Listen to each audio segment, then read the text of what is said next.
माननीय आशुतोष सिन्हा जी। मान्यवर, शिक्षा के गिरते हुए स्तर को लेकर लगातार बड़ी बड़ी बहसें होती रहती हैं, बहुत चर्चाएं होती हैं, लेकिन जब हम बेसिक शिक्षा की बात करें तो सारा का सारा ठीकरा शिक्षकों के ऊपर फोड़ दिया जाता है। और चाहे वो शिक्षक हो, शिक्षा मित्र हो या अनुदेशक हो, वो बेसिक शिक्षा की रीढ़ की हड्डी होता है मान्यवर। और जब मौका मिलता है सरकार को तो उसे सारे काम लेते हैं, उससे जनगणना, मतगणना, आर्थिक गणना, पशु गणना, बाल गणना, पल्स पोलियो से लेकर मान्यवर प्रधान से लेकर प्रधानमंत्री के चुनाव तक इन लोगों को लगाया जाता है। लेकिन बहुत दुख का विषय है मान्यवर कि इतने राष्ट्रीय कार्यक्रमों में अपना महत्वपूर्ण योगदान देने के बावजूद भी आज इनकी मूलभूत समस्याएं हैं, जो मूलभूत समस्याओं को सरकार अनदेखा करने का काम लगातार करती है।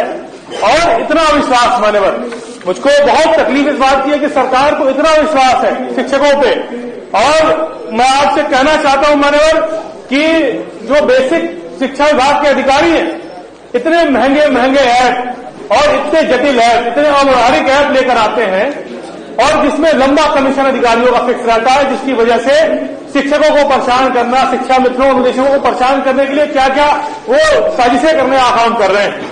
मैं जितना पैसा इस सॉफ्टवेयर में खर्चा कर रहा है मान्यवर, उतने पैसे से फर्नीचर, लैब, कंप्यूटर, लैपटॉप की व्यवस्था कर दी गई होती तो शायद मुझे लग रहा है बेसिक के जो हमारे विद्यालय और अपग्रेड हो गए होते मान्यवर।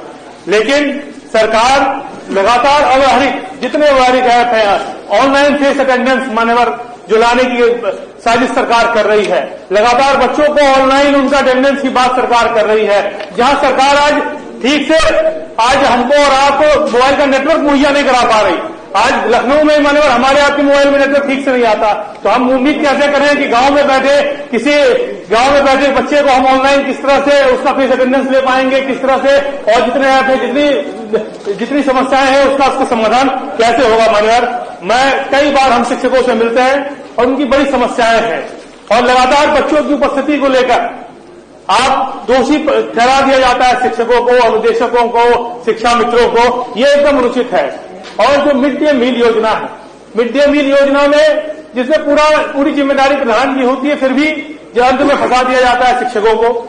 मैं मान्यवर कहना चाहता हूं कि 2016 के बाद एक बारी पदोन्नति इस सरकार ने नहीं की प्राथमिक विद्यालय के शिक्षकों की, और ये और साथ ही साथ कभी स्थानांतरण करने का भी जो अंतर जनपदीय स्थानांतरण है, अंतर जनपदीय और अंतर जनपदीय स्थानांतरण में भी लगातार परेशान करने का काम ये कर रही है उत्तर प्रदेश की सरकार मान्यवर।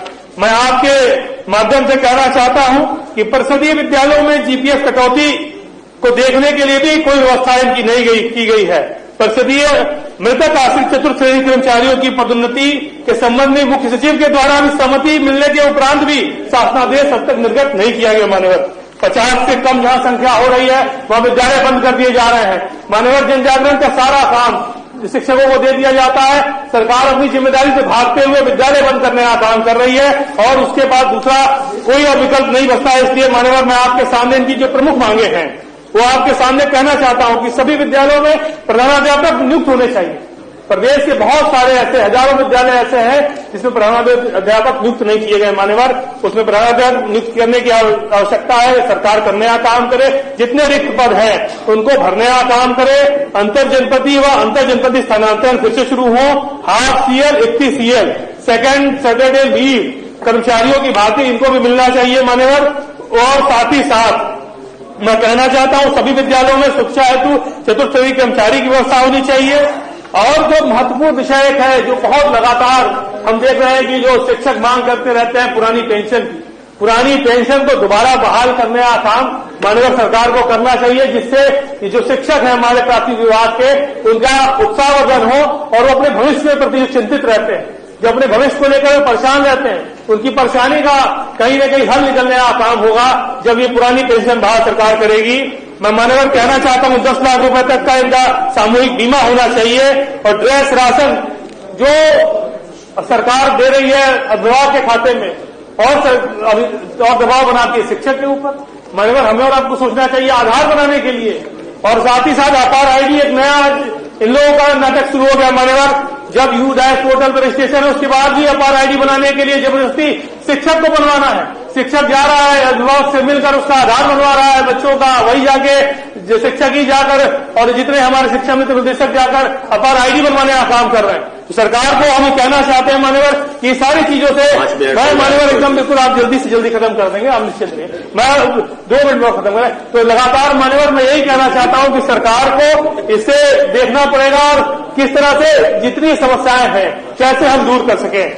मान्यवर हम शिक्षा मित्रों की बात करना चाहते हैं कि सन 1999 में जब भारतीय जनता पार्टी की सरकार प्रदेश में भी थी और देश में भी थी, उस समय ही शिक्षा मित्रों के, क्योंकि जब जितने हमारे गरीब मजदूर किसान के बच्चे ग्रामीण विद्यालयों में पढ़ते थे उन विद्यालयों को बंद करने का काम सरकार ने किया, क्योंकि शिक्षक को देने के लिए पैसा सरकार के पास नहीं था।